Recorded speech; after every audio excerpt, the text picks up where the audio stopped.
ఉపవాసం అంటే నిరాహారంగా ఉండటమేనా లేక ఇతరాతర విధులేమైనా పాటించవలసి ఉంటుందా? ఉపవాసం శిఖరాయమానమైనటువంటి విధి. ఆ తదుపరి ఇంకా ఏమీ లేవు. ఆ గొప్పనైన విధిని ఆచరించడం కోసం ప్రాథమికంగా అనుసరించే అనేక విధులు ఉంటాయి. ప్రాథమికంగా మొదటగా స్నానపానాదులు పూర్తి చేసుకొని, అన్నప్పుడు ఇక పానాదికాదులు లేవు. స్నానం పూర్తి చేసుకొని సంకల్పం చేసి ఈ రోజున నేను ఉపవాస దీక్ష పాటించదలుచుకున్నాను. ఉపవాసం వర్గీకరణలో ఏ భాగానికి చెందినటువంటిది ఇది కూడా ఒక విభజన ఉంటుంది.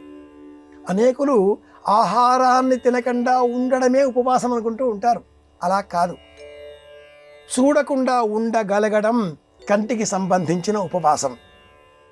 కన్నులు మూసుకోవడం కూడా ఉపవాసమే. నిద్రపోకూడదు, మెలకువగా ఉండాలి. ఏ శబ్దాన్ని వినకుండా ఉండగలగడం కూడా ఉపవాసమే. శ్రవణేంద్రియానికి మనం కలిగించేటటువంటి విశ్రాంతి.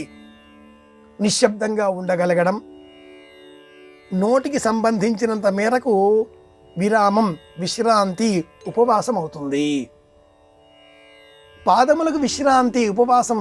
ఇంటిలో ఉండడం, బయటికి వెళ్ళకపోవడం, కూర్చోవడం విశ్రాంతి. దేహానికి సంబంధించిన సమస్త అవయవాదులకు కూడా వాటి వాటి విధులలో విశ్రాంతి కలిగించి పరమాత్మ భావం వైపు మళ్లింపజేయడమే ఉపవాసం. ఇది నిజమైన అర్థం. ఉపసమీపే, దగ్గరలో విశ్రమించుట, ఉండుట. రోజువారీగా చేసే పనులు కాకుండా ప్రత్యామ్నాయంగా ప్రత్యేకంగా ఉండే పనులు చేయడమే ఉపవాసం. భజ సేవాయాం, పరమాత్మని సేవించే విధంగా పానీయంబులు ద్రావుచున్ గుడుచుచున్ హాసుంచుచున్ అనేటటువంటి ఒక పద్యాన్ని మనం భాగవతంలో పోతనామాచ్యుల వారు ప్రహ్లాదుని వర్ణించే సమయంలో అందించిన ఆ పద్యరత్నాన్ని గమనించినట్లయితే అది శ్లోకం వలె భాషించేటటువంటి పద్యరత్నం.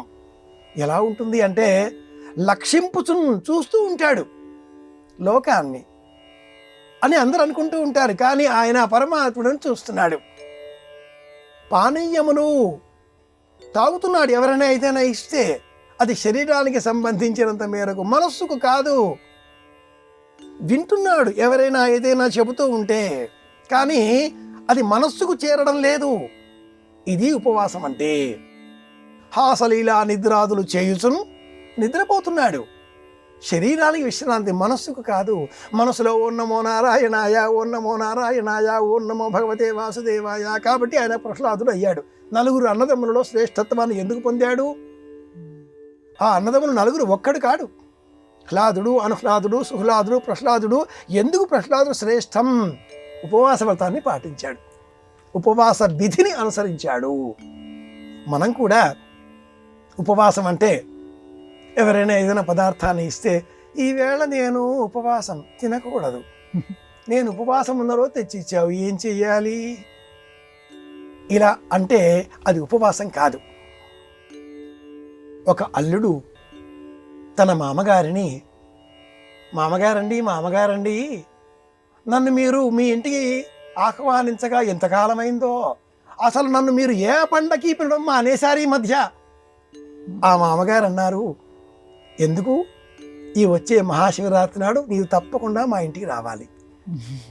ఎంత తెలివైన మామగారు కదా. మహాశివరాత్రి ఉపవాసం పండుగ. ఇది ఎలాగో ఇంద్రియాలన్నింటినీ కూడా అన్నప్పుడు ఒక్క ఆహారానికి మాత్రమే అని కాకుండా మనం స్వీకరించే ప్రతి ఇంద్రియ ధర్మానికి కూడా విరామాన్ని ప్రకటించడమే ప్రధానమైన విధి. ఈ 5 ఇంద్రియాలకు సంబంధించిన విధులను మనం పాటిస్తే ఉపవాసం పరిపూర్ణమవుతుంది. ఇది విషయం.